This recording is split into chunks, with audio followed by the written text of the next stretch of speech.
안녕하십니까. 차구영 목사입니다. 오늘은 로고스 성경대학 진리를 알라 67번째 말씀을 함께 나누면서 성령이 오늘 우리에게 주시는 그 말씀으로 함께 은혜를 나누기를 원합니다. 우리는 예수 믿는 사람들입니다. 그죠? 그래서 예수를 믿으려면 예수를 알고 믿어야 되고, 또 예수를 알고 믿는 것이 예수를 잘 믿는 것입니다. 오늘도 한 90분 동안 말씀을 함께 나눌 터인데, 이 90분 안에 엄청난 말씀들이 이렇게 쏟아져 나올 것입니다. 성령이 저에게 영감을 주시는 대로 말씀을 함께 나누길 원합니다. 이 성경의 주인공은 예수입니다. 그래서 예수께서도 너희가 성경에서 영생을 얻는 줄로 생각하고 성경을 상고하거니와 이 성경이 곧 내게 대하여 증거하는 것이다 그랬습니다. 그러니까 성경이 예수를 증거합니다. 율법이 예수를 증거합니다. 선지자가 예수를 증거합니다. 성경이 예수를 증거합니다. 그래서 예수께서도 내가 나 혼자 나를 증거하면 내 증거가 참되지 않지만 나를 증거하시는 이가 따로 있으니 나를 보내신 아버지가 나를 증거하신다. 아버지가 나를 증거하시면 이 증거가 참이다. 그런데 예수님이 또 뭐라고 말씀하셨냐면, 내가 여기 있다가 내가 다시 아버지께로 갈 텐데 내가 가면 성령을 보낼 것이요, 성령이 오시면 그 성령이 나에 대하여 알게 하고 또 내게로 인도하고 또 내가 한 말들을 생각나게 하고 그리고 나를 더 잘 알 수 있도록 하고 믿게 할 것이다. 그리고 영원히 떠나지 아니하며 함께 하시고 그 성령이 하시는 일은 나를 증거하는 일이다. 그래서 아버지가 나를 증거하고 성령이 나를 증거하고 또 내가 나를 증거하면 이 증거는 비로소 참이 된다. 그리고 이 성경도 나를 증거하고 있는 것이다. 그러니까 이 성경에서 예수가 어떤 분이냐? 구약은 오실 예수, 신약은 오신 예수, 그리고 성령이 오신 다음에 예수를 알게 하고 예수를 성령으로 믿게 하고 예수에게로 이끌고 예수님 말씀을 생각나고 기억나게 하고 예수님이 하신 일들을 보존하게 하고 그리고 증거하시면서 예수를 전하는 자들에게 권능도 주시고 영감도 주시고 능력도 주시고 은사도 주시고 그리고 하나님의 일을 할 수 있도록 도와주시는 것입니다. 성령이. 그래서 이제 성령이 오셔서 예수가 누구냐? 예수가 다시 오시는 예수. 구약은 오실 예수, 신약은 오신 예수.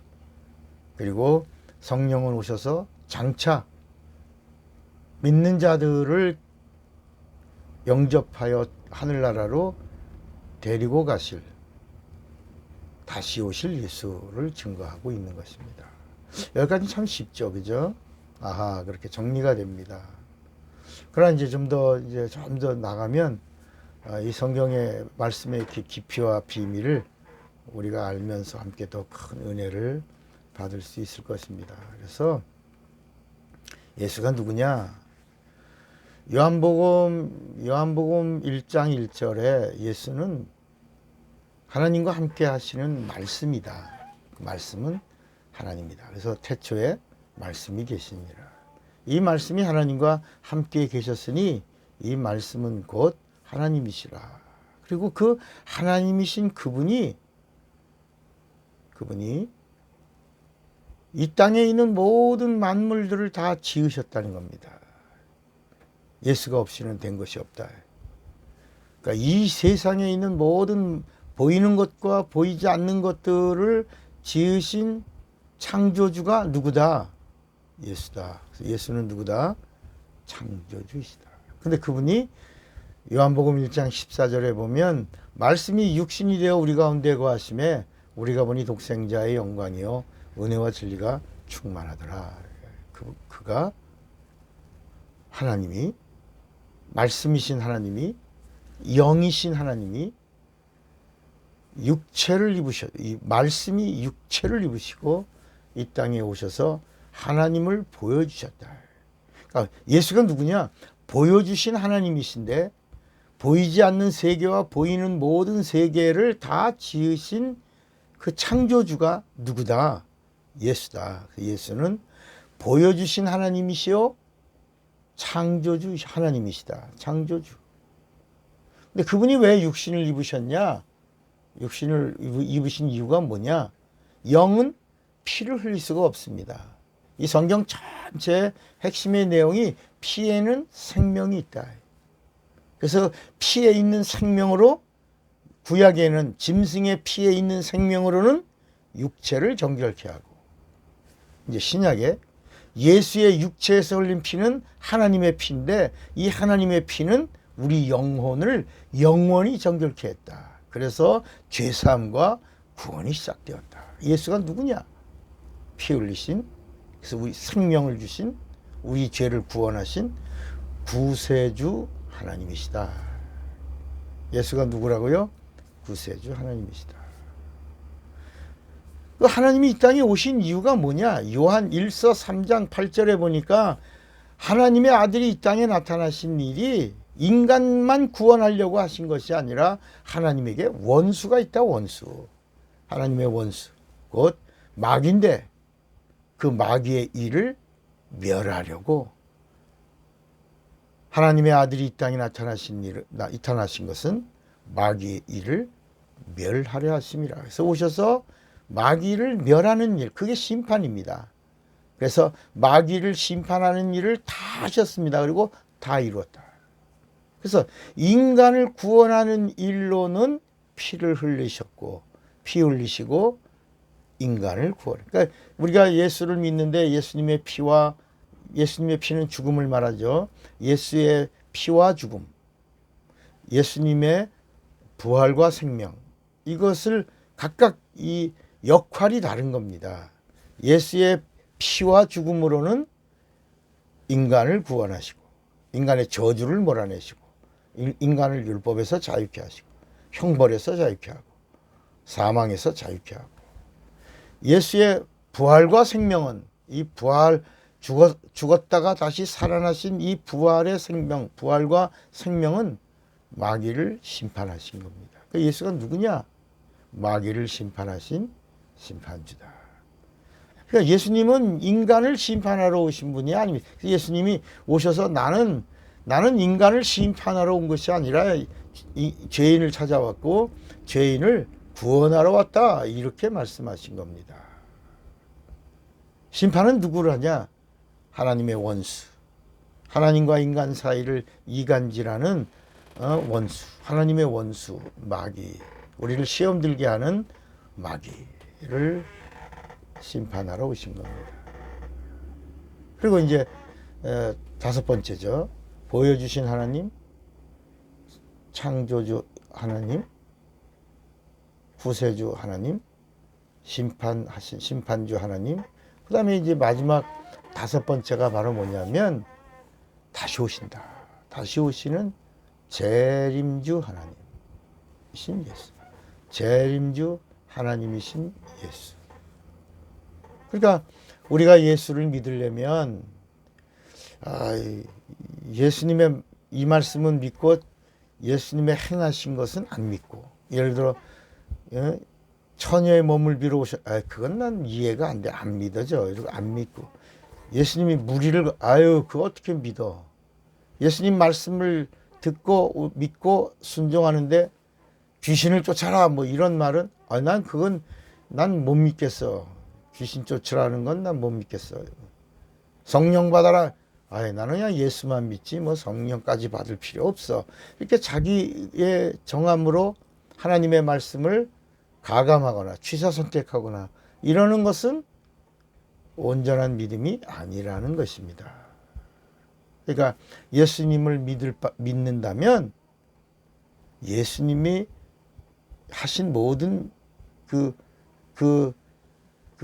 사건, 나타나심, 행하심, 말씀하심, 약속하심, 이런 이루심, 이런 모든 걸 다 온전히, 그러니까 이걸 통째로 받아들여야 온전한 믿음이라. 그러니까 마치 출애굽에서 이스라엘 백성들이 그 나올 때 어린 양을 통째로 그 어린 양은 아주 그냥 뼈까지 퍽 고면 그냥 국물 속에 뼈가 녹아나니까 그냥 통째로 먹으라는 그 말씀이 하나님의 말씀이신 예수가 육신을 입고 이 땅에 오실 때 그분의 입에서 나온 그 모든 말씀과 행함과 약속과 나타나심의 모든 것들을 가감하지 말고 분리시키지 말고 통째로 말씀을 받는 것을 온전한 믿음이다. 온전한 믿음이다. 그래서 첫째는 예수의 오심을 믿어라. 성탄절을 분명히 믿어라. 인카네이션, 도성인신, 하나님이 오심, 이 땅의 역사 속에 찾아오신 하나님이신 예수를 믿어라.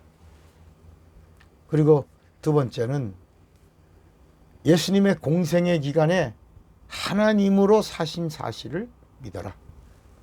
공생애라는 말은 비로소 이 땅에 오셔서 그리스도 하나님으로 사신 기간, 이게 3년 6개월인데 이 예수님의 3년 6개월 동안 하나님으로 계시면서 하나님의 말씀을 하시고 하나님의 일을 하신 모든 행하심을 믿어라. 세 번째는 예수님의 입에서 나온 모든 말씀은 이게 자의로 하신 말씀이 아니고 아버지가 내게 명하신 그 명령을 내가 너희에게 그대로 이루노라. 이거 한 번만 말씀하신 게 아니라 이렇게 이 말씀을 반복해서 말씀하셨습니다. 내가 하는 말은 자의로 하는 말이 아니라. 그래서 예수님의 입에서 가끔 그분이 목수로도 계셨으니까, 원래 그 목수라는 것은 집도 수리하고 그러지만 정말 목수의 중요한 직임은 무덤 파는 겁니다. 새 무덤을 파는 것까지가 목수의 일입니다. 예수께서 뭐 이렇게 못 얘기하고 대패 얘기하고 꿀 얘기하고 망치 얘기 한 번이라도 공생의 기간에 하실 수 있는데도 불구하고 단 한 번도 내가 하는 말은 내 자의로 하는 말이 아니요 아버지께서 내게 명하여 주신 그 말씀을 내가 너희에게 그대로 명령으로 이룬다. 아버지의 명령은 영생인 줄을 아노라. 그러니까 우리가 예수를 믿는다면 예수님의 입에서 나오는 모든 말씀, 예를 들어 너희는 가서 병든 자를 고쳐라, 앉은 병을 일으키고 죽은 자를 살리고 소경의 눈을 뜨게 하고 이러면 우리가 병원도 있지 우리가 왜 그걸 해? 예수 믿는 거하고 예수님 말씀하고는 다른 것. 여러분 전혀 다른 것이 아닙니다. 예수를 믿으면 빛이 되는 게 아니라 이미 예수가 빛이요 빛이신 예수를 믿으면 우리가 빛된 자가 되는 겁니다. 이미 빛입니다. 빛이 되어가는 게 아니라 너는 세상의 빛이다. 너희 안에 빛인 내가 있으니 너희도 빛이다. 너희는 소금이다. 소금이 되어가는 것이 아니라 이미 세상 속에 너희가 소금이니 가서 짠맛을 내라는 겁니다. 세상을 변화시키라는 것입니다. 어둠을 몰아내라는 것입니다. 그러니까 예수님이 하신 말씀을 온전히 믿는 겁니다. 그 다음에 네 번째는 예수께서 분명히 오셔서 뭐라고 말씀하셨냐면 내가 너에게 새 언약을 새 언약. 예수님이 하신 약속을 다 믿어야 합니다. 여러분 요한복음 14장 1절로 3절에 너희는 마음에 근심하지 말라. 하나님을 믿으니 또 나를 믿으라. 내 아버지 집에 거할 곳이 많도다. 내가 너희를 위하여 처소를 예배하러 가노니 내가 처소를 예배하면 다시 와서 너희를 나 있는 곳으로 영접할 터이요. 재림을 말씀하셨다. 그리고 이 땅에서는 너희가 육체가 있는 동안에 나를 영접하라. 여러분, 육체가 있는 동안에는 우리가 주님을 영접할 수 있습니다. 그러나 주님이 재림하실 때는 아무나 예수 믿는다고 아무나 영접하는 게 아니라 주님의 마음에 합한 자가 영접을 받는 거야. 그럼 누구냐? 성령이 보증한 자, 성령이 인쳐주신 자. 그러니까 성령이 오셔서 네 안에 예수가 있다, 네 안에 진리가 있다, 네 안에 하나님의 말씀이 있다, 네가 구원받은 자다, 너는 영생을 얻은 자다라고 하는 보증을 얻은 자, 그런 자들을 내가 영접할 터이요. 그래서 여러분, 성령은 어떤 분이냐? 성령은 예수님하고 하나 된 자들을 보증해 주시는 거야. 그래서 예수하고 분리되면, 온전히 예수와 하나가 될 때 성령이 오셔서 보증해 주시고 인쳐 주신 자, 이 성도라고 그럽니다. 성도를 데리러 오시는 겁니다. 이 재림주는 성도를 데리러 오셔서 성도를 영접하여 하늘나라로 데리고 가는 것입니다. 그럼 우리가 어떻게 예수님과 하나가 될 수 있냐? 그것은 율법을 장사 지내지 않으면 안 됩니다. 율법. 여러분, 우리가 율법 그러면 어디를 말합니까? 율법, 구약이죠. 구약은 율법. 신약은 뭐예요? 복음. 그래서 구약과 신약을 율법과 복음 이렇게 나누죠. 그죠? 그러니까 율법에서 율법을 장사 지내고 율법을 가지고 예수에게 오면 예수님과 하나가 될 수가 없는 겁니다. 그러니까 율법을 가지고 예수를 믿으면 성령이 내주하시지 못하는 거예요. 보증해 주실 수 없는 거예요.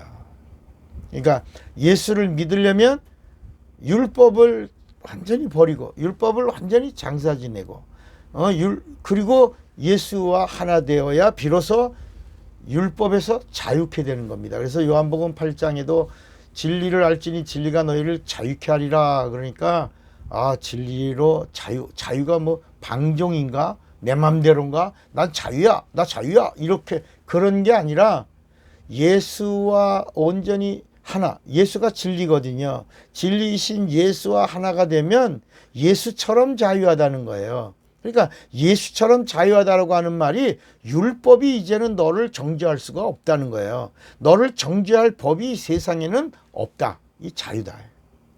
너를 심판할 법이 있다 없다? 없다. 자유다. 너를 구속할 이 세상에 있는 어떤 것이 있다 없다? 없다. 너 자유다.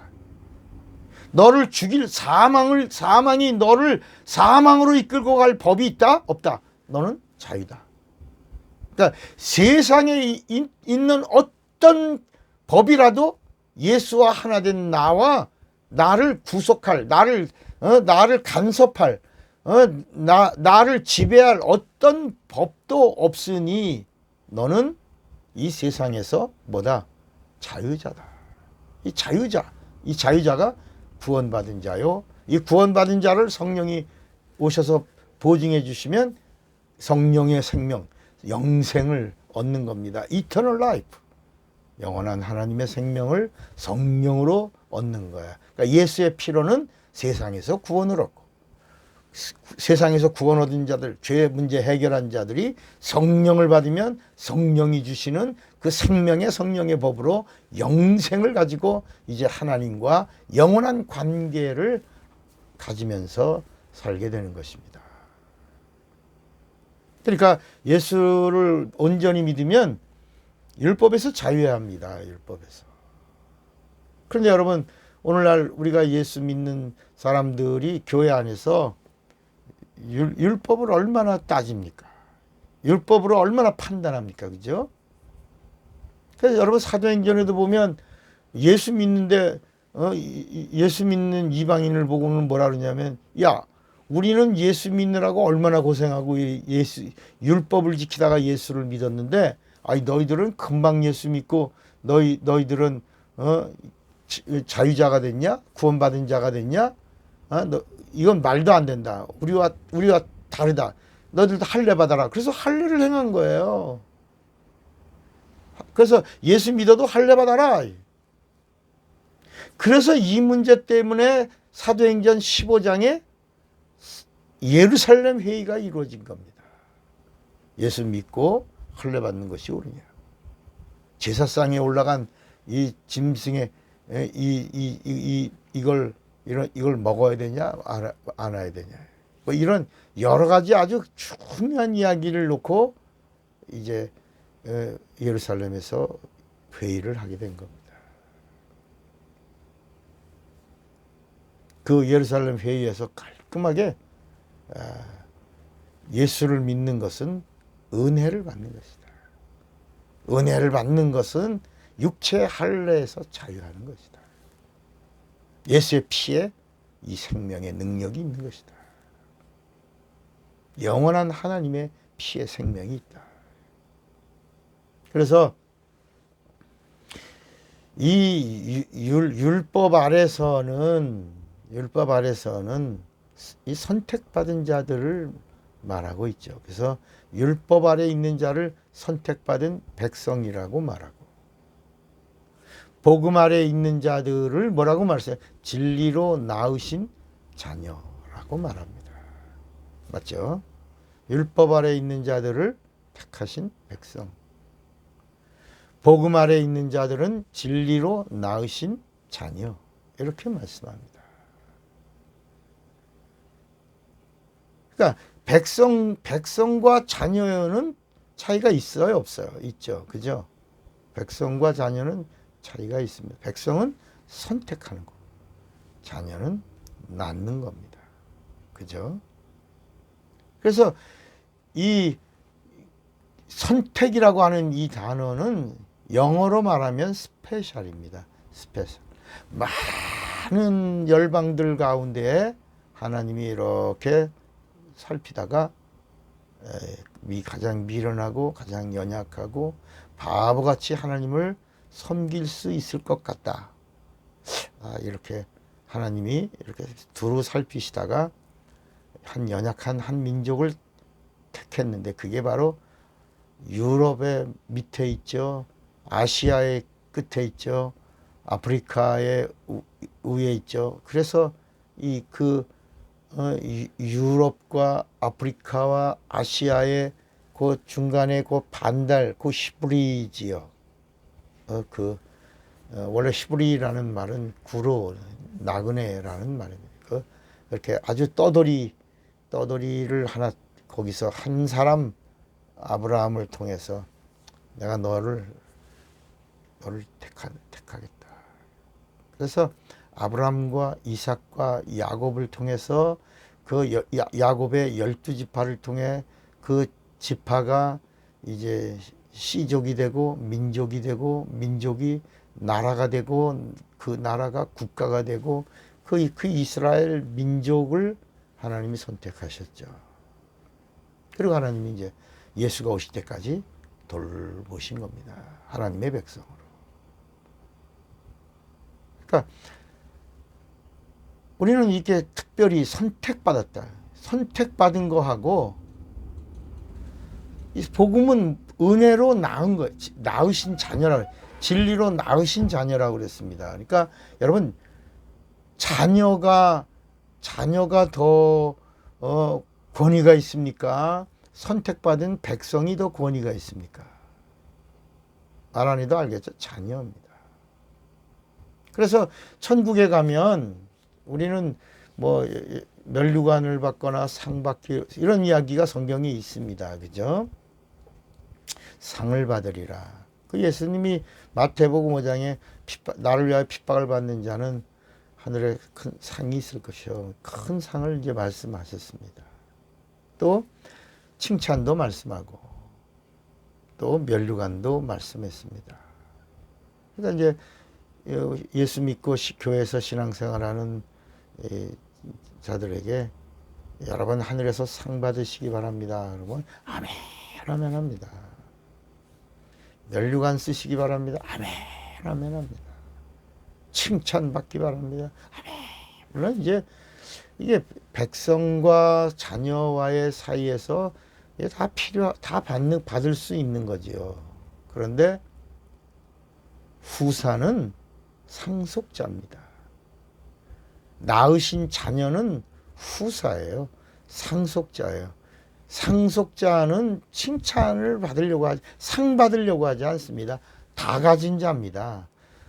상속자는 기업을 이을 자지 상 받거나 칭찬받는 자가 아닙니다. 여러분, 그러니까 백성은 마지막에 어디를 거쳐갑니까? 백보자의 심판대를 거쳐갑니다. 또 누구? 신자.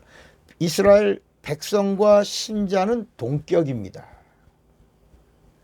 이스라엘 백성은 선택받음으로 백성이고 예수를 믿는 신자는 육체가 있는 동안에 내가 예수를 믿는 결단을 한 자입니다.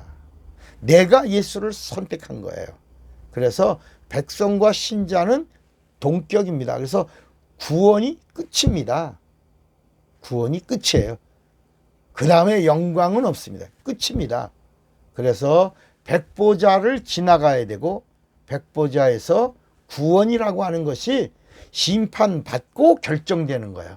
심판받고 구원이 결정되는데 구원이 결정된 다음에 그가 한 예수의 일들을 인하여 칭찬을 받고 그가 한 예수의 일들을 인하여 하나님의 나라가 확장된 그 사실로 인하여 면류관을 주는. 그러나 아직 뭐가 없어요.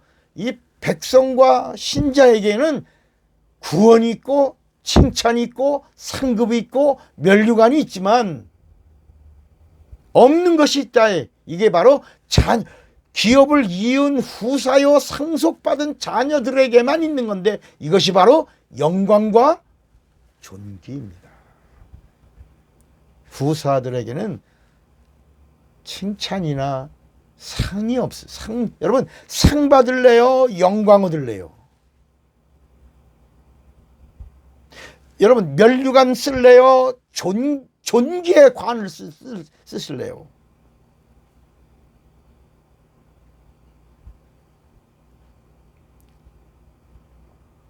그래서 예수 믿는 사람이, 자, 우리 예수 믿는 사람입니다. 내가 지금 예수라고 하는 저울 위에 올라갔다라고 합시다. 저울 위에 올라갔습니다.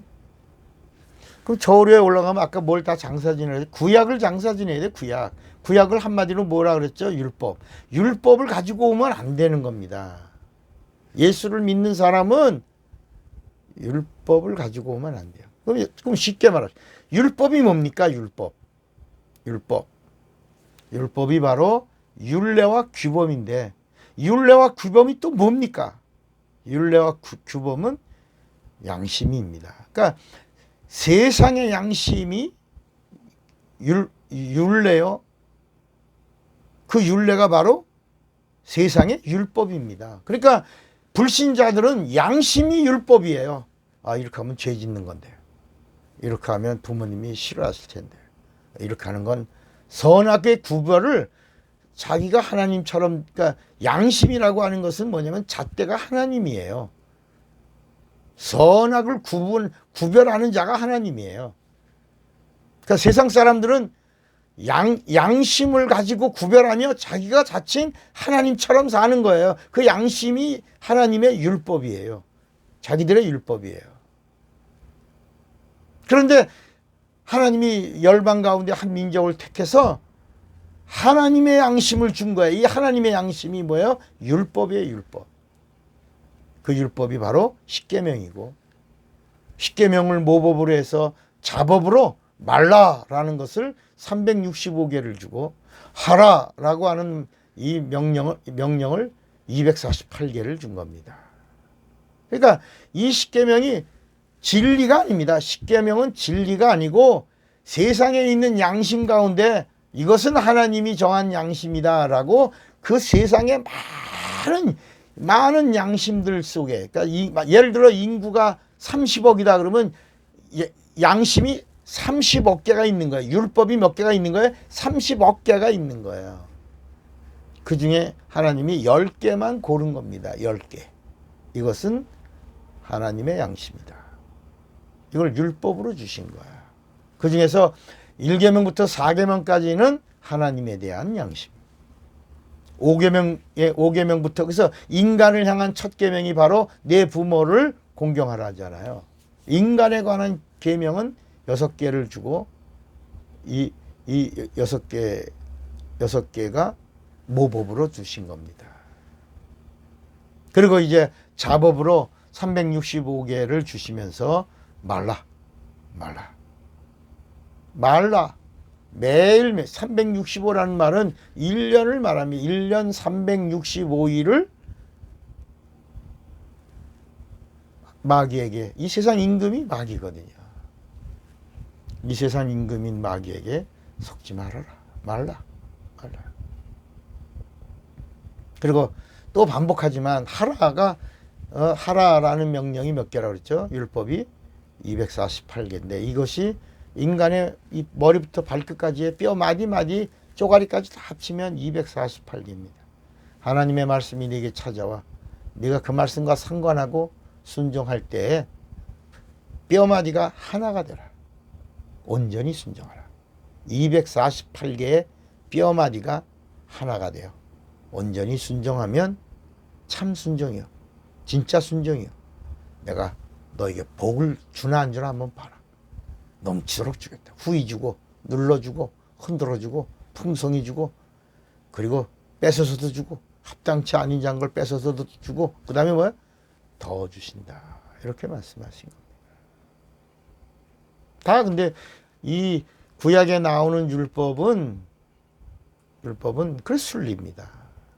세상에 있는 법들과 양심들 가운데 이것이 하나님의 양심이다. 이렇게 골라낸 겁니다. 10개.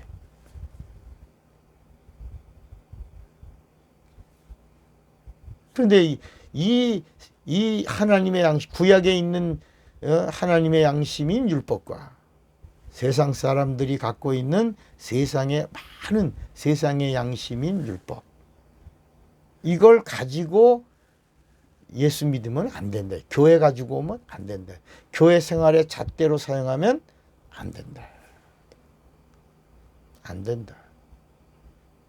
여러분 제 말이 아니고 이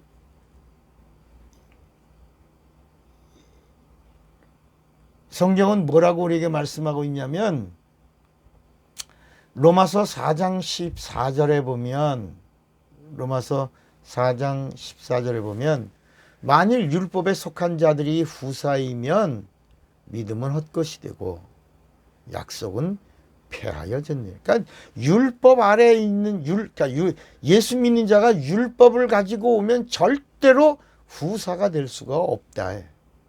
왜냐? 율법은 백성에게 주신 법이고 진리의 법은 자녀에게 주신 법이기 때문이라는 겁니다.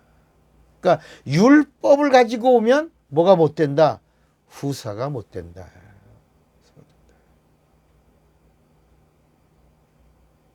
그래서 오늘 우리가 아주 중요한 걸 하나 말씀드릴게요. 이게 갈라디아서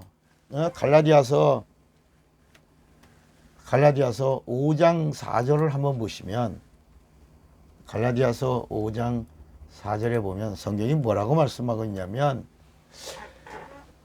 여러분 한번 찾으셔야 됩니다. 같이 보세요. 그래서 갈라디아서 5장 4절의 말씀에 보면 율법 안에서 의롭다 함을 얻으려고 하는 너희는 다시 율법 안에서 의롭다 함을 얻으려고 하는 너희는 그리스도에게서 끊어지고 은혜에서 떨어진 자로다.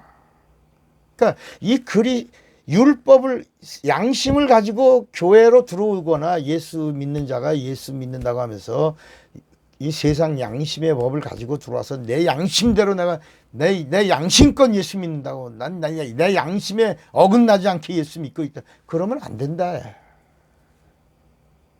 그리고 더 나가서 이스라엘 백성들이 가지고 있는 이 구약의 모세의 율법을 가지고 예수에게 오면 안 된다. 이게 갈라디아서 5장 4절 다시 봐요. 율법 안에서 의롭다 함을 얻으려고 하는 너희는 그리스도에게서 끊어지고 은혜에서 떨어진다는 거예요. 여러분, 그리스도에게서 끊어지고 은혜에서 떨어지면 뭐가 남아요? 따라합시다. 심판만 남는다. 그러니까 이 자녀는 심판이 없는 자인데 율법을 가지고 오면 너의 구원이 다시 심판받고 결정되는 거예요. 왜냐하면 예수를 믿으면 요한복음 3장 18절에도 예수를 믿으면 심판이 없다고 그랬어요. 예수를 믿지 않는 자는 예수를 믿지 아니하므로 벌써 심판을 받았다. 그러나 이 말은 반대로 예수 믿으면 심판이 없다. 여러분 요한복음 5장 24절에도 내가 진실로 진실로 너에게 이르노니 내 말을 듣고 또 나 보내신 이를 믿는 자는 영생을 얻었고 심판에 이르지 아니하나니 사망에서 생명으로 뭐라 그랬어요? 심판이 없고 사망에서 어디로? 생명으로 옮긴 자가 다시 구약의 율법이나 더 나가서 세상의 사람들이 가지고 있는 양심이라고 하는 율법으로 내려가면 그리스도와 상관없다. 끊어지고 은혜에서 떨어진다. 구원이라는 문제가 백보자를 다시 거쳐야 된다. 그러니까 여러분 오늘 예수 믿는 사람들, 성령 받은 사람들 중에 교회 안에서 이렇게 율법, 구약에 있는 율법을 자꾸 찾는 사람들과 사람들의 양심을 자꾸 들먹이는 사람들이 얼마나 많습니까? 얼마나 많아. 그래서 양심에서 자유하고 구약의 율법에서 자유한 자가 되어 예수를 믿는 자의 그 날개를 달아주는 영이 진리의 영이신 성령이시다. 아, 내가 자유구나. 죄와 사망에서 자유를 얻은 자라고 하는 이 사실, 율법에서 자유를 얻었다고 하는 사실. 여러분, 죄와 사망을 누가 가르쳐 줬습니까? 율법이. 죄와 사망의 법, 율법이. 누가 형벌을 가르쳐 줬습니까? 율법이. 누가 저주를 가르쳐 줬습니까? 율법이. 예수를 믿는 사람은 이 양심을 끌고 오고 구약의 모세 율법을 가지고 다시 예수에게 오면, 처음에 이걸 다 버렸을 때 죄사함 받았다고 나는 사함 받았네 막 기뻐하고 막 춤추고 막 행복해하고 막 오늘 죽어도 감사합니다 이러던 사람들이 집사가 되고 권사가 되고 장로 되고 목사 되고 나니까 갑자기 목에 기프스도 붙고 자꾸 율법적으로 판단하고 율법적으로 정죄한단 말이에요. 그래서 여러분 히브리서 1장 4절에도 이 율법이 누가 가지고 온 거다?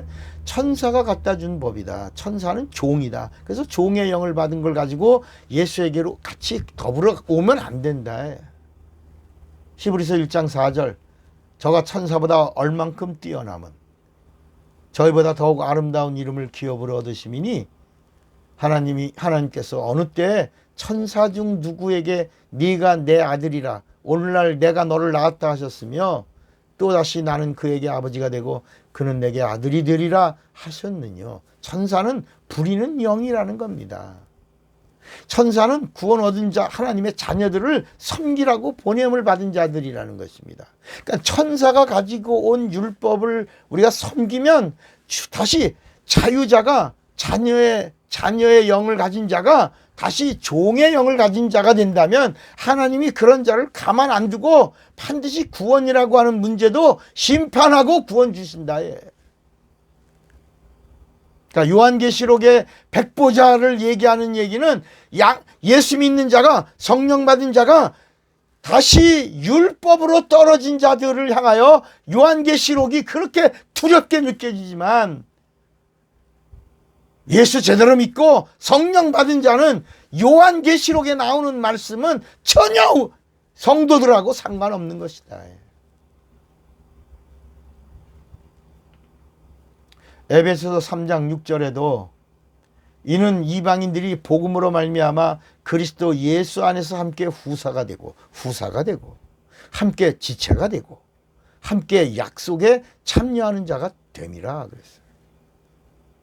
이게 자녀의 특권입니다. 로마서 8장 17절에도 자녀이면 또한 후사 곧 하나님의 후사요 그리스도와 함께한 후사니 우리가 그와 함께 영광을 받기 위하여 고난도 함께 받아야 될 것이니라 그랬습니다. 여러분, 우리가 이스라엘 민족을 그렇게 부러워할 이유가 없습니다. 이스라엘 민족은 백성이에요. 종의 영을 받은 사람들이에요. 천사가 가지고 온 율법을 가지고 섬기는 종의 영을 받은 백성들은 이들은 심판받고 구원이 결정되는 겁니다. 백성과 동격이 누구라 그랬죠? 예수를 믿는 신자들도 심판받고 구원이 결정되는 거야.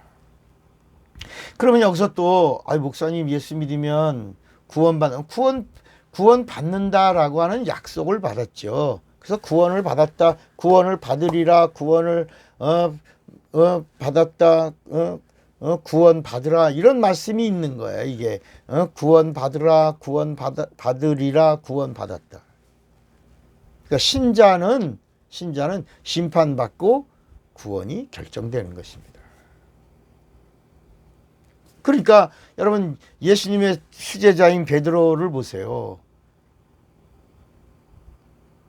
성령 받기 전에 베드로의 그 신자인 제자의 모습을 보면 수제자인데 예수를 가리켜 뭐라 그래요? 그 사람이라 그래요. 자기의 주님을 가리켜 그 사람 나 알지 못한다. 가룟 유다는 예수님을 철학자로 보지 않았습니까? 가룟 유다는 야곱의 자손들 가운데 7번째 아들입니다. 단지파의 후손입니다. 그 단지파의 후손에 그 야곱이가 우리 이 단지파의 후손에서 말탄 자를 떨어뜨린다. 그 자가 나올 것이다. 그 가룟 유다입니다. 가룟 유다. 단지파의 마지막.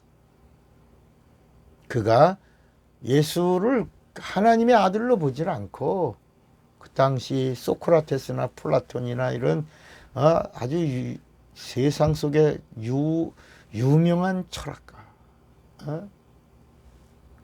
그래서 세상 속에 세상 법정에다가 우리 스승님 무죄를 판정받으면 나중에 스승님이 잘했다. 이 자식 이런 놈들이 이렇게 또 시키지 않으지 또 잘하는 것도 있네. 이렇게 칭찬해 줄까 해서 은30에 예수를 판 겁니다.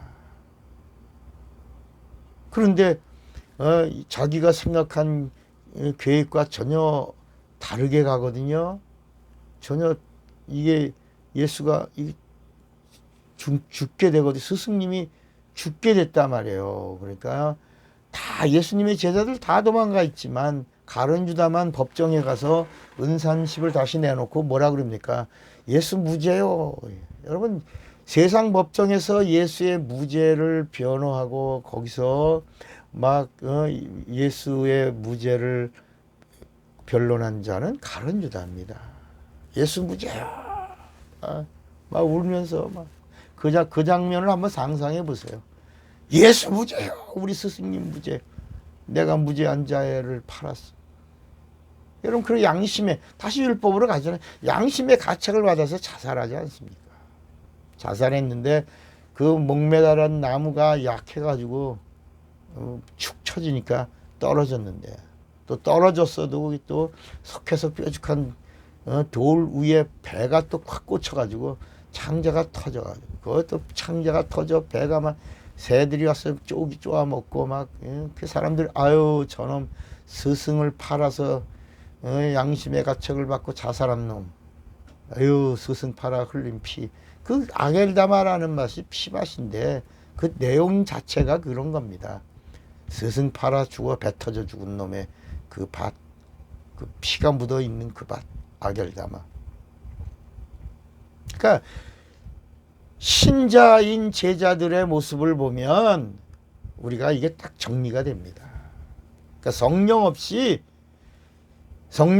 예수를 믿은 자들은 언제든지 죽음 앞에 변절하고, 그리고 사람들이 많이 몰렸을 때는 막 조용히 해! 어린아이들이 오면 막 꾸짖고 절로 안 가! 막 이렇게 야단치고 막 그렇게 과시하고 폼잡고 그러다가도 자기에게 죽음이라고 하는 칼날이 올 때는 다 도망가는 겁니다. 다 부인하는 겁니다. 이건 신자고, 성도는 누구냐? 성령으로 예수를 믿은 자들은 세상과 상관없습니다. 세상의 법이 구속할 수 없습니다. 그래서 사도 바울도 내 안에 계신 예수님의 그 사랑, 참사랑이다. 내 안에 있는 예수님의 사랑은 참사랑, 예수님의 생명은 참사랑이다. 나를 사랑해 주신 하나님의 사랑은 참사랑이다. 진리다. 이것은 세상의 어떤 환난이나 핍박이나 위험이나 기근이나 칼이나 적신이나 기품이나 높음이나 그 어떤 것이라도 내 속에 있는 그 하나님의 참사랑, 생명, 그 은혜, 진리, 영광, 이것은 뺏을 수 없는 것이다. 성령 받은 성도들이 나가서 예수를 증거하다가 순교하는 겁니다. 그러니까 이제 오늘 우리가 정말 알아야 될 것이 뭐냐? 정말 알아야 될 것, 복음입니다. 복음은 무엇이냐? 여러분 우리가 늘 듣는 이야기를 사실 이렇게 묻는 저도 좀 안타깝지만, 여러분 이 말씀을 들으면서 복음이 뭐냐 그러면 또 설명하기가 아는 것 같으면서도 애매하지 않습니까? 복음이 뭐냐? 그러니까 복음을 모르면 목사님들이, 복음을 모르는 목사님들이 하는 것이 뭐냐면 설교 시간에 구약의 말씀을 텍스트로 정하면, 목사님들 이제 들으세요. 내가 목사인데 내가 복음을 아냐 모르냐라고 하는 것을 진단하는 방법이, 내가 주일날 설교하는데, 내가 가정예배 가서 설교하는데, 내가 사업장에 가서 설교하는데, 내가 어느 모임에 가서 어떤 세미나에 가서 설교하는데, 내가 설교를 하는 텍스트, 본문이 구약에 있는 말씀을 텍스트로 정한다면, 따라합시다. 따라해보세요. 나는 복음을 모르는 목사다. 나는 복음을 모르는 목사다. 그 진단이 뭐라고요? 설교의 텍스트가 구약이면 복음을 모르는 목사인 자신의 모습입니다. 그러니까 복음을 아는 목사는 절대로 구약을 텍스트로 정할 수가 없어요. 예수님이 하신 진리의 말씀을 텍스트로 정하는 자가 복음을 아는 자예요. 복음을 전할 때 성령이 증거해 주시거든요. 그러니까 우리가 어느 교회 가서 이 교회를 정하는 신도들, 이제 교회 이사 갔어요. 이사 갔는데 내가 이 교회를 정해야죠. 근데 교회를 정하는데 교회가 크다고 이게 복음을 증거하고 진리를 가르쳐 주는 교회, 그런 게 아니라 그 교회 가서 몇 번 예배를 드리다가 정하지 않습니까? 그때 주보에 딱 나와 있습니다. 주보를 딱 폈는데 그날 설교하시는 그 교회 담임 목사님의 설교 본문이 구약을 텍스트로 설교하고 있다. 아브라함의 믿음, 이렇게 이삭이 받은 복, 이삭의 순종, 이런 제목으로 설교 텍스트가 딱 있다. 그러면 또 다른 교회를 찾으셔야 합니다. 왜? 그 교회에서는 그 목사님이 복음을 모르는 목사님이시기 때문에, 내가 목사님을 정죄하려고 그러는 게 아니라,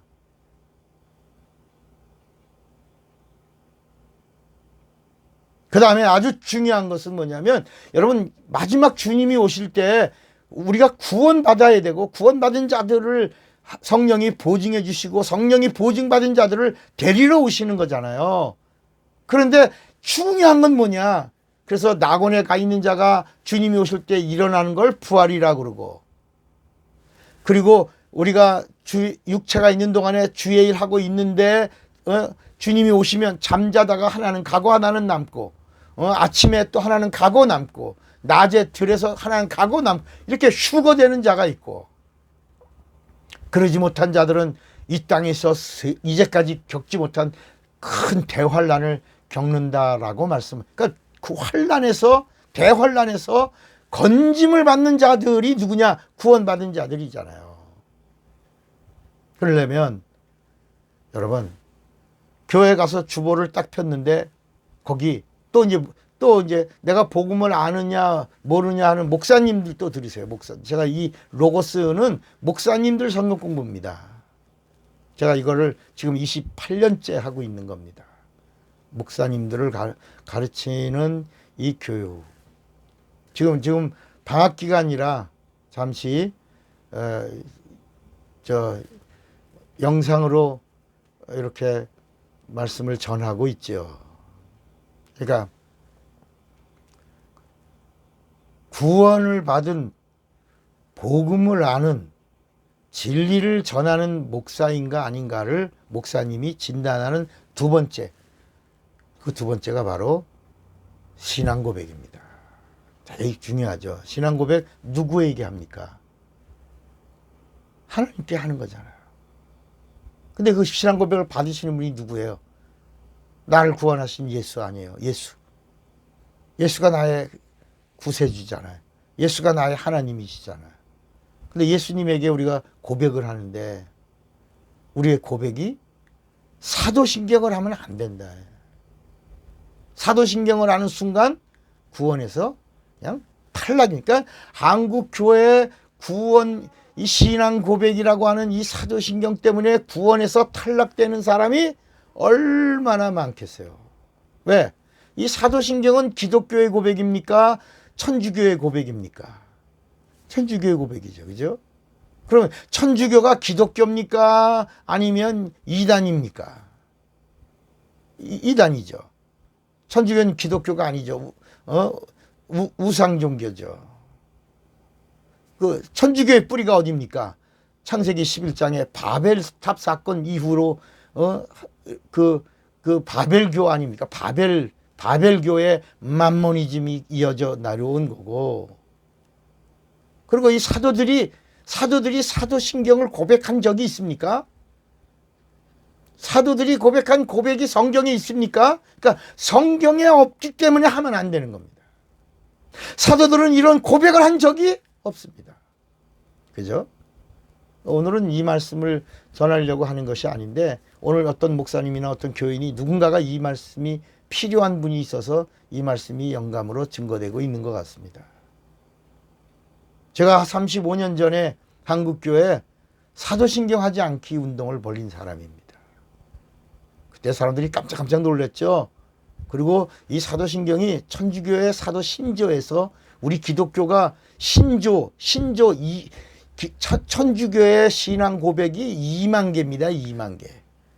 2만 개. 그 2만 개의 신조 가운데 하나가 사도신조입니다. 그 사도신조를 우리 기독교가 가지고 와서 여기다 더 업그레이드 했어요. 경. 그래서 사도신경 더 올려가지고 이거를 예배 시간이나 뭐 새벽 기도나 무슨 모임을 가지면 다 같이 신앙 고백하고 뭐 예배들, 그래갖고 그냥 그 예배를 하나님 앞에서 폭삭 다 무너뜨리는 자들이 얼마나 많습니까?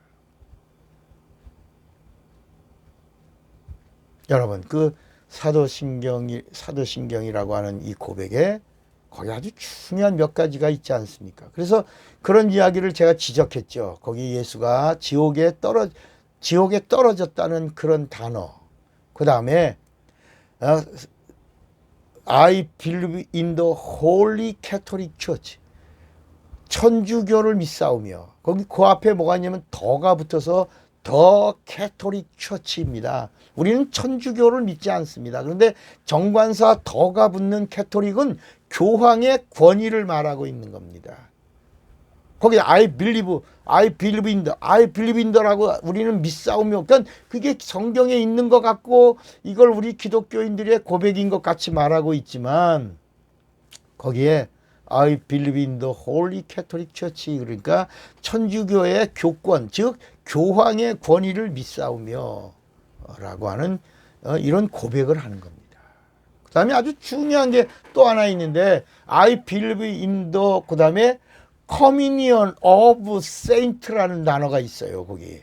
그게 우리가 말하는 성도가 서로 교통하는 것과 여러분 교통은 성도는 성령과만 교통합니다. 성도가 서로 교통하지 않습니다. 이게 바로 뭐냐면 죽은 자와 교통한다는 거거든요. 죽은 세인트 성도가 서로 교통한 그래서 I believe in the communion of saints 죽은 성자와 영교하는 것을 믿사오며 이런 뜻이에요. 여러분 죽은 자하고 여러분 영교하십니까? 귀신하고 영교합니까? 아니죠. 당장 사도신경을 하면 안 됩니다. 안 됩니다. 그 다음에 성령을 믿어. 우리는 성령을 믿지 않습니다. 우리는 성령을 구하여 받죠. 우린 예수를 믿습니다. 성령을 믿사오며 거룩한 공예와 이게 다 성경에서 벗어나도 한참 벗어난 걸 이걸 교회가 가지고 왔고 기독교가 가지고 왔고 이 천주교의 신조를 신경으로 격상하고 해서 이걸 안 하면 또 이단으로 정죄합니다. 사도신경 하나 안 하면 이단이야. 여러분 이 시대는 마지막 정신 차려야 됩니다. 고백 하나 여러분 우리가 남자 여자의 관계라고 생각합시다. 아니 나를 사랑한다고 그래서 그 사랑받고 내가 결혼했는데 약혼했는데 갑자기 딴 여자를 가리켜 사랑한다고 기웃기웃거리는 사람하고 결혼하겠습니까? 딴 사람을 고백하는 남자하고 결혼하겠습니까? 고백이 그렇게 중요한 겁니다. 여러분 침례받을 때 우리 고백하고 침례받지 않습니까? 또 기독교인들은 또 세례 받으면 안 됩니다. 세례는 천주교의 의식이 원래 이 세례라고 하는 것도 원래는 천주교께 아니고 불교에서 나오는 죽은 자를 정결하게 하는 물뿌림입니다. 시체에다가 뿌리는 물뿌림입니다. 그거를 천주교가 가지고 와서 거기다가 성부와 성자와 성령 정결 의식으로 구축해버린 것이 세례입니다. 그래서 천주교는 세례로 구원받는다. 천주교는 세례로 천주교회가 세워진다. 이렇게 정한 곳이 천주교입니다. 그러니까 로마 천주교와 남미 천주교와 러시아 천주교회나 그리스 천주 다 다르죠. 근데 뭐로 같으냐? 세례하면 다 천주교로 통일됐다. 예. 다 다른데. 그래서 이탈리아 천주교나 영국 천주교나 남미 천주교회나 이런 필리핀 천주교회나 뭐 이런 세계 천주교가 다 다르지만 뭐 하나만 같으면 세례만 통일하면 천주교다.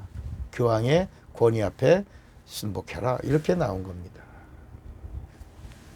그래서 초대교인들이 침례 받겠다고 하다가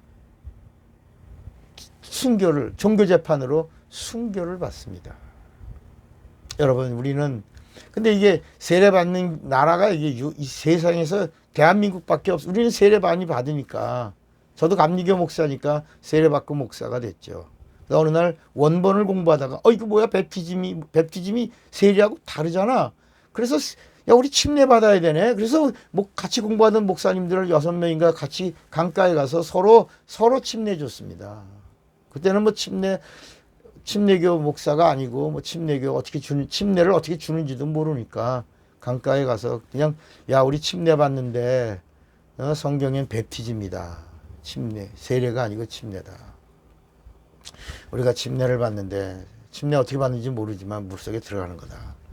근데 거기 내용인즉 죽었다가 사는 거, 죽었노라 살았노라 하는 건데 어떻게 침례 받는지 모르지만 우리 침례 받자. 그래서 제가 선생이니까 목사님, 근데 그냥 받으면 되냐? 우리 여기 자갈 바치지만 여기서 무릎 꿇고 기도하자. 정말 감격스러운 베프티즘 침례를 받으니까. 그래서 침례를 받기 전에 1시간 가까이 자갈밭에서 기도했어요. 그리고 나중에 일어나니까 무릎에 조그만 자갈들이 막 박혀가지고 이렇게 있다. 그걸 털어내고 이제 물에 들어가서 목사님 오세요. 그리고 와서 침 내주는 방법을 모르니까. 그러니까 내가 예수의 이름으로. 성부와 성자와 성령의 이름도 또 예수니까. 성부의 이름이 예수요. 성자의 이름이 예수요. 성령의 이름이 예수요. 이게 마태복음 28장 20절에 하신 말씀이야. 너희는 가서 성부와 성자와 성령의 이름으로 침례를 주라.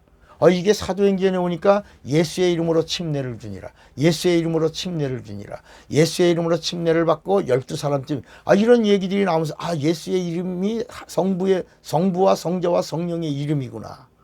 그래서 예수의 이름으로 침례를 받고 죄사함을 받으라. 그래서 예수의 이름으로 내가 아무개 목사에게 침례를 주노라 하고 물속에다가 침례를 이렇게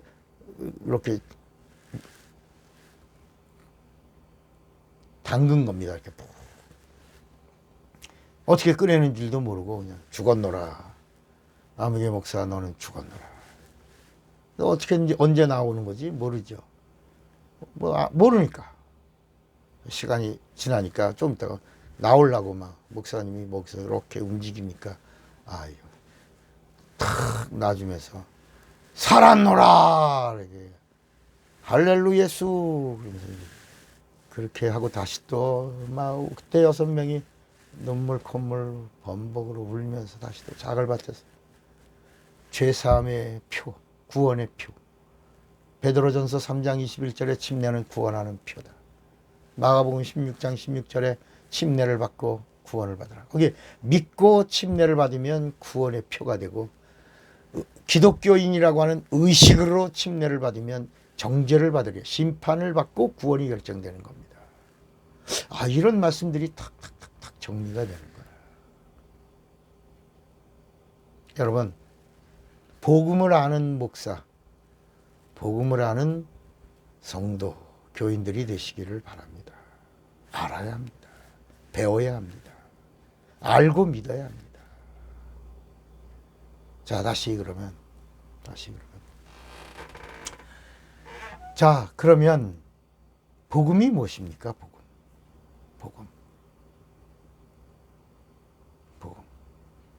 성경에 있는 이 말씀은 복음이 아닙니다. 이상하게 들릴 것 같지만 구약 이 말은 무슨 얘기냐면 예수님이 오시기 전에 구약의 말씀은 복음이 아니에요. 그래서 뭐라고 불렀어요? 율법. 성경이라고 불렀지만 율법입니다. 율법은 복음이 아니고 순리입니다. 예수님이 요한복음 5장 39절에 너희가 성경에서 영생을 얻는 줄 생각하고 성경을 상고하거니와 이게 구약입니다. 예수님이 오시기 전에는 신약이 없었으니까 그 성경 여긴 복음이 없습니다. 복음이 임해야 구원도 있고 복음이 있어야 복음을 믿어야 영생도 있으니까. 그래서 마가복음 1장 10절에 보면 예수님이 성령에 이끌려 가시면서 뭐라냐면 때가 찼고 이제 예수 오셔서 뭐래 복음을 믿으라. 마가복음 1장 1절에 뭐라 했어요? 하나님의 아들 예수 그리스도 복음의 시작이다. 복음이 뭘까? 그러니까 구약에 있는 말씀은 전부 하나님의 말씀이지만 하나님이 직접 하신 말씀이 아니라 천사를 경유하여 이 세상에 선택받은 백성에게 전달되어진 말씀이에요. 그래서 종의 영이 임한 겁니다. 그래 백성이에요. 그 법이 율법이고요. 여기까지 이해가 되시죠? 그죠? 그러면 복음이 뭐냐?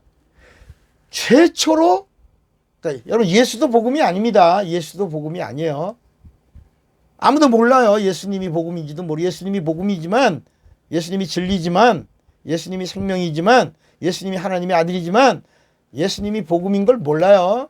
그러니까 최초의 복음은 뭐냐? 하늘문이 열리고 하늘에서 직접 하나님의 음성이 들려온 것. 이게 복음입니다.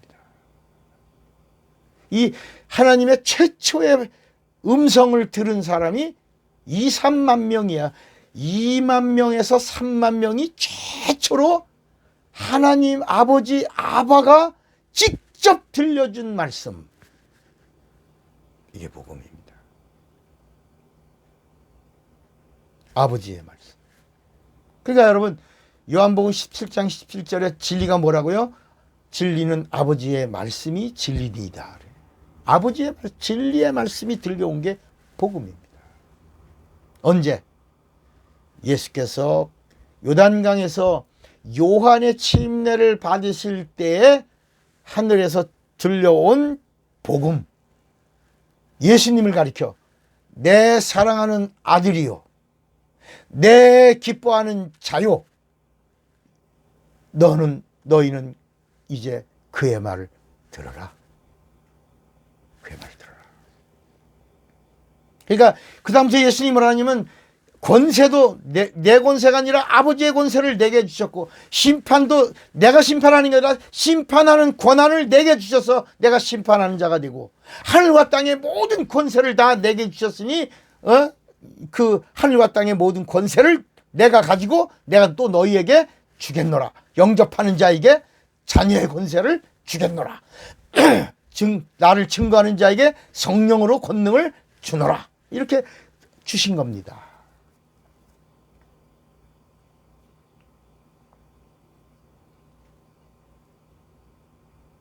최초로. 두 번째는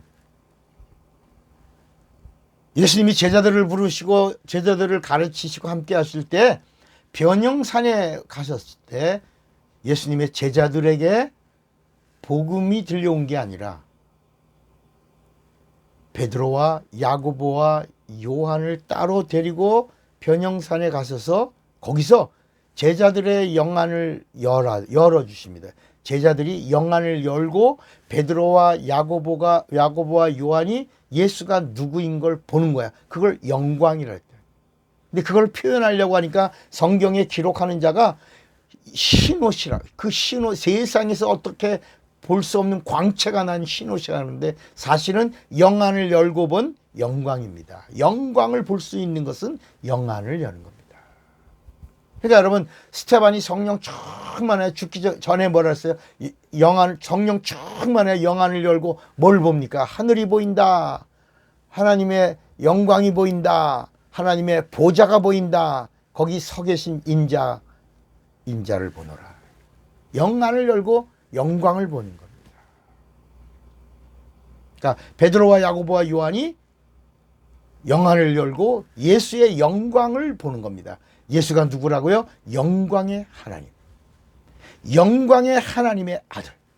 독생자의, 그래서 요한복음 1장 14절에 예수에게 독생자의 영광이요 은혜와 진리가 충만하더라. 그렇게 나온 겁니다.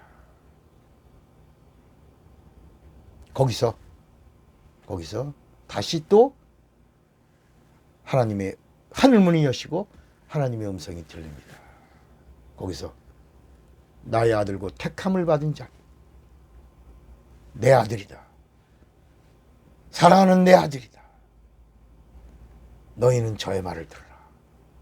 저의 말을 들어라. 그래서 베드로와 야고보와 요한이 쓴 책이요 최고의 영적인 책입니다. 성경에서 그러니까 그 2, 3만 명의 군중 속에서 예수님의 제자들도 있었거든요. 한번 들었죠. 그리고 변형산에서 다시 베드로와 야고보와 요한이 한 번 더 듣는 거예요. 내 사랑하는 아들이다. 저의 말을 들어라. 이렇게. 두 번째 들었던 베드로와 야고보와 요한이 성령 받은 다음부터는 엄청난 영적인 파워를 일으켜냅니다.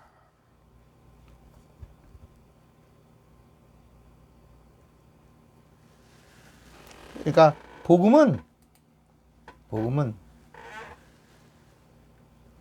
하늘문을 여시고 하나님이 직접 하신 말씀입니다. 그때 최초로 하나님의 복음을 들은 사람이 몇 명? 2, 3만 명. 근데 이 사람들 그냥 어중이 떠중이가 아니고요. 이스라엘 사람들 가운데서도요.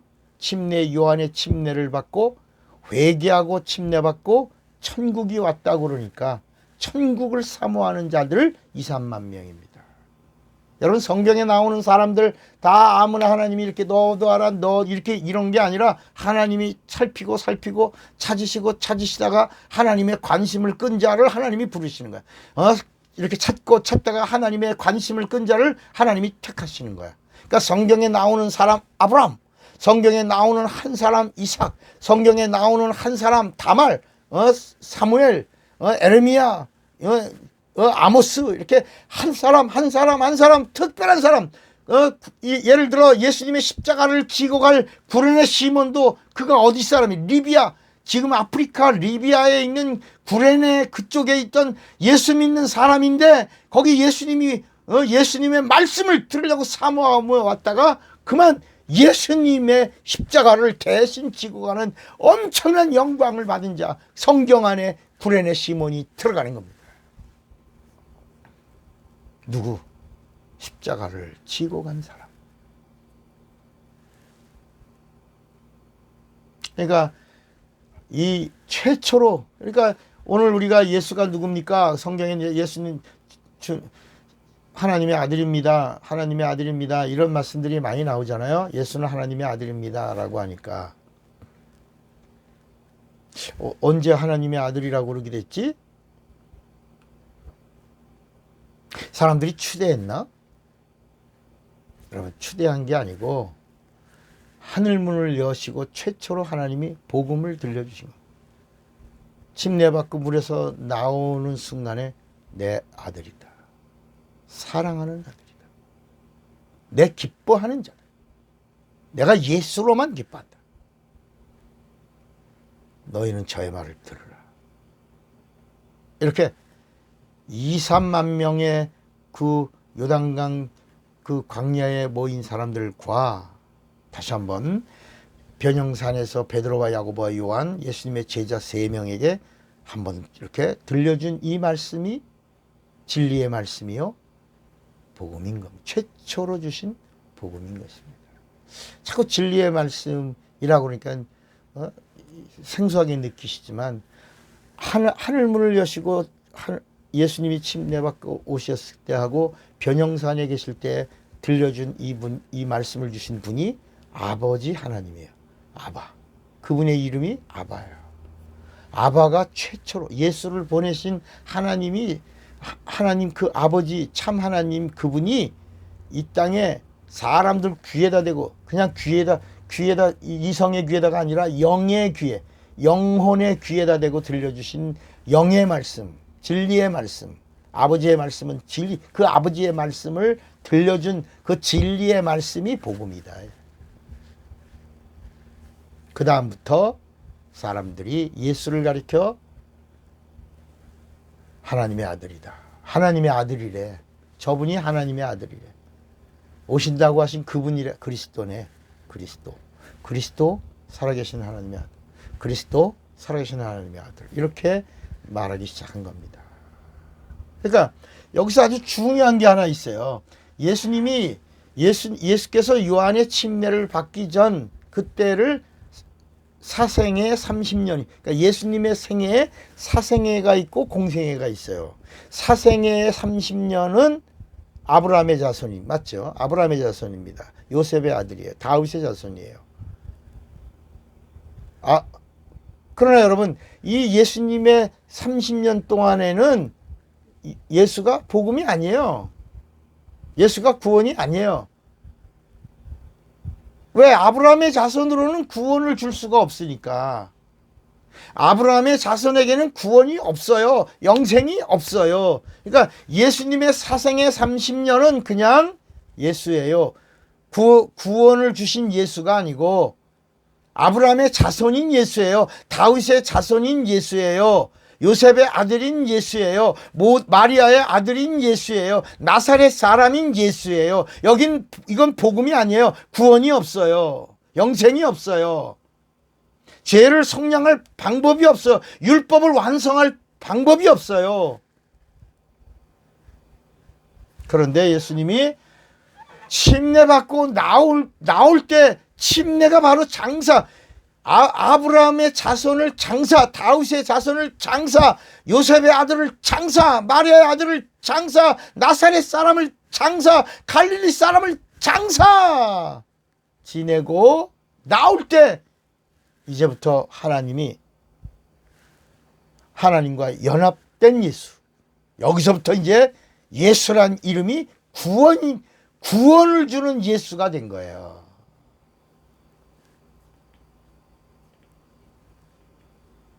그래서 이 그리스도, 예수님의 공생의 기간에 예수님이 말씀하실 때 이렇게 내가 다윗의 자손이라고 그러니까 나의 할아버지가 다윗이냐?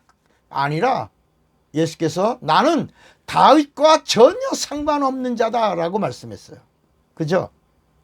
마태복음 22장 43절에 보면 가라사대 그러면 다윗이 성령에 감동하여 어찌 그리스도를 주라 칭하여 말했냐. 그러니까 다윗의 자손이면 내 내 자손 중에 누군가가 하나 그리스도가 날 이르지 않고 이 다윗이 뭐라고 말했냐? 내 자손으로 오시는 그분 그리스도께서라고 말했다. 주께서 내 주께 이르시되 내가 내 원수를 네 발 아래 둘 때까지 내 우편에 앉았으라 하셨도다 하였노라 그랬어요.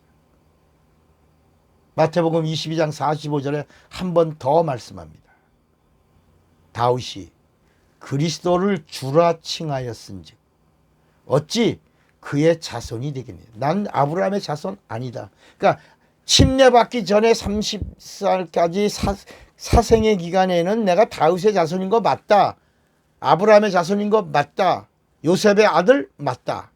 그러나 내가 요한의 침례를 받고 하나님의 의가 드러난 이 순간부터 내가 하나님의 아들로 사는 이 공생의 기간부터는 내가 다윗의 주다.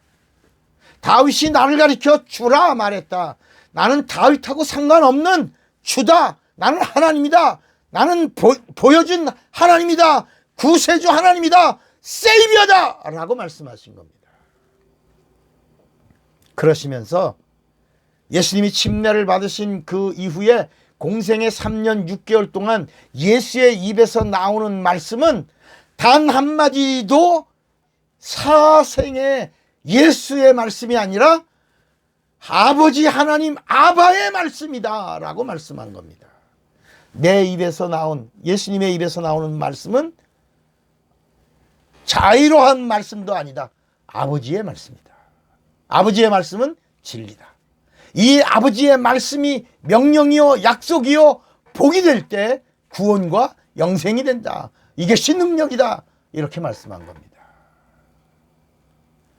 그러니까 복음이 뭐냐? 복음은 아버지 아바가 직접 하신 말씀이 복음입니다. 자꾸 여러분 예수님이 하신 말씀도 복음인데, 그러니까 최초의 복음은 하늘문을 여시고 아버지가 주신 말씀이고, 그리고 예수님이 물에서 나올 때 주신 말씀이고, 그 다음부터 예수님의 입에서 나오는 말씀은 바로 아버지의 말씀이다. 그래서 복음이다. 아버지의 말씀을 그대로 내가 자의로 말하는 것이 아니라 아버지께서 내게 명하신 그 말씀을 내가 공생의 기간에 침례받은 이후에 하나님의 아들이다라고 하나님이 아버지가 나를 이 세상 사람들에게 최초로 복음을 들려준 다음부터 내 입에서 나오는 말들은 아버지의 말씀이요 진리요 복음이다. 예수의 입에서 나오는 이 말씀을 복음이기 때문에 그 다음부터 예수님의 말씀을 빨간색으로 기록했다. 복음이다. 복음. 공생에 하신 말씀은 복음이다. 예수님 말씀이 아니다. 아버지의 말씀이다. 100% 자의로 말씀한 게 하나도 없다. 아버지의 명령을 그대로 전한다. 그대로 이르노라 그랬다. 그래서 요한복음 12장 45절에도 나를 보는 자는 나를 보내신 이를 보는 것이다. 나를 본 자는 나를 보내신 아버지를 보는 거다. 나는 빛으로 세상에 왔나니 나를 믿는 자로 어둠에 거하지 않게 함이로라. 사람이 내 말을 듣고 지키지 아니할지라도 내가 저를 심판하지 아니하노라. 내가 온 것은 세상을 심판하려 함이 아니요 세상을 구원하려 함이로라. 나를 저버리고 내 말을 받지 아니하는 자를 심판할 이가 있으니 곧 나의 한 그 말이, 예수님의 입에서 나온 말씀은 이제 사적인 말씀이 아니에요. 공적인 말씀이에요. 아버지가 주신 말씀이에요. 내가 한 그 말이 마지막 날에 저를 심판하리라. 이제 요한복음 12장 49절 말씀입니다. 내가 내 자유로 말한 것이 아니요 나를 보내신 아버지께서 나의 말할 것과 이룰 것을 친히 명령하여 주셨으니 나는 그의 명령이 영생인 줄을 아노라. 한 번 더 말씀합니다. 그러므로 나의 이루는 것은 내 아버지께서 내게 말씀하신 그대로 이루노라. 그대로 이루노라. 예수님의 공생의 기간의 말씀은 하나님 아버지가 주신 말씀을 그대로 전하는 하나님의 아들의 모습이다. 이게 공생애다. 그래서 아버지의 말씀을 그대로 이루는 하나님의 아들을 믿으면 예수가 되는 거죠. 구원이 되는 것이다. 그래서 예수께서 침례를 받으시고 물에서 나온 후부터 하신 모든 말씀은 예수의 말씀이 아니고 예수를 보내신 아바의 말씀이요, 이 세상에 없는 말씀이요, 복음이요, 그리고 아버지의 말씀은 진리요, 이 진리가 명령이 되면 그 명령이 영생이 되는 것입니다.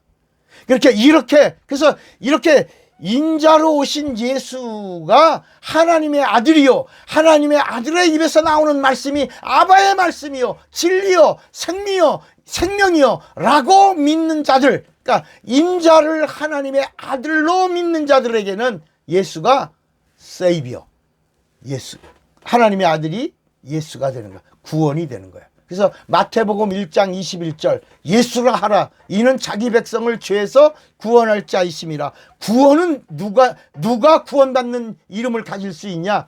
예수에서 예수가 나의 구원이 되는 게 아니라 인자로 오신 그 예수, 인자이신 예수가 하나님의 아들로 오셨다는 사실을 믿고 그의 입에서 나온 말씀이 아버지의 말씀이라고 믿는 자들에게 예수가 되신다. 구원이 되신다. 예수 그럼 구원해보세요. 예수 구원해보세요. 구원 예수 구원 예수. 그러니까 아무에게나 예수가 구원이 되는 게 아니라 인자로 오신 하나님의 아들, 인자로 오신 하나님의 이 땅에 인자이신 하나님의 아들을 죄송합니다. 인자를, 이 땅에 오신 인자를 하나님의 아들로 믿으면, 그리고 그 하나님의 아들로 믿어, 하나님의 아들이란 말은 하나님이란 말이거든. 그 하나님의 아들의 입에서 나온 말씀이 자의로 하신 말씀이 아니라 아버지의 말씀이라고 믿는 자들에게는 하나님의 아들이신 인자가 너에게 예수가 되는 것이다. 그러면 Jesus my Savior, Jesus my life. 그가 나의 구세주요, 그가 나의 하나님이 되시는 것입니다. 오늘 여기까지 하겠습니다. 오늘 이 말씀이 조금 지난 시간의 말씀을 자꾸 이렇게 이어가면 조금씩 깊이 가는 겁니다. 이렇게 알아가야 이제부터 여러분들이 복음서를 읽을 때, 이게 예수님의 입에서 나온 말씀은 진리의 말씀이다, 아바의 말씀이다, 최초로 이 세상에 없는 말씀을 주신 것이다. 여기 하나만 더 얘기합시다. 마태, 마가, 누가의 예수님의 말씀은 하나님의 말씀인데 어떤 말씀이냐? 말씀이 육신이 되신 그리스도의 말씀이에요. 마태, 마가, 누가는 뭐라고요? 하나님의 말씀인데 예수님의 공생에 하신 예수님의 말씀은 빨간 글씨인데 이거는 그리스도의. 마태, 마가, 누가는 뭐라고요? 그리스도의 말씀. 마태, 마가, 누가는 뭐라고요? 그리스도의 말씀. 이건 구원을 주는 말씀이에요. 요한복음은 빨간 글씨 예수님의 말씀인데 요한복음은 어떤 말씀이냐? 하나님의 말씀. 요한복음은 어떤 말씀이냐? 하나님의 말씀, 하나님의 명령이다. 이 말씀은 영생을 주는 말씀. 그래서 영생의 말씀이 계시오매 우리가 뉘게로가 오리까. 이 말씀이 곧 영생이다. 영생을 주는 자가 나다. 나는 그러니까 살리는 것은 영이요 육은 뭡니까? 내가 너에게 이런 말이 영이요 생명, 영생이다. 영생. 좀 이해가 되시겠습니까? 여러분 성령으로 들으면 여러분의 영혼을 살리는 것입니다. 이 말씀을 자꾸 여러분, 그러니까 구독자들이 좀 많아지길 원합니다. 한국에서 정말 이런 영적인 말씀을 전하는 목사가 많지 않습니다. 여러분들이 사랑해 주셔야 되고, 여러분들이 아껴 주셔야 되고, 여러분이 귀하게 여겨 주시고, 위해서 기도도 해 주시고, 여러분들이 함께 해 주셔야 합니다. 다음 68강을 기대하시겠습니다. 기도합시다. 하나님 아버지, 은혜와 사랑을 감사합니다. 인자로 오신 하나님의 아들이 나의 예수가 된 이 놀라운 비밀을 함께 나눴는데, 성령의 영감으로 듣고 은혜 받고 은혜 받은 것을 그대로 증거할 때 성령이 함께 해주시고 지지해 주시고 인도해 주시기 원합니다. 더 예수를 알고 더 예수를 아는 만큼 전하는 자가 되게 하여 주시옵소서. 예수님의 이름으로 기도합니다. 아멘. 차구영 목사입니다.